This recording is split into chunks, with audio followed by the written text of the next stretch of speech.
चौघडा वाजला म्हणजे आता तरी शंभूराचं आलं वाटतंय नाही का? होय. नाही रे, मग ही समधी नव्या दामाची शिलेदार मंडळी.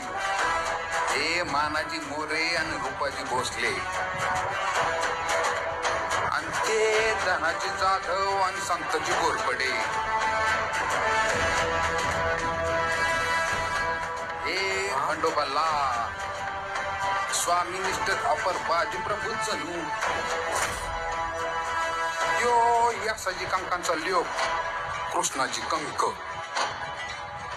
आणि ज्योत्याजी केसरकर म्हणतात त्योच का? त्यो म्हणजे महाराजांची अपार सावलीच जणू. वैर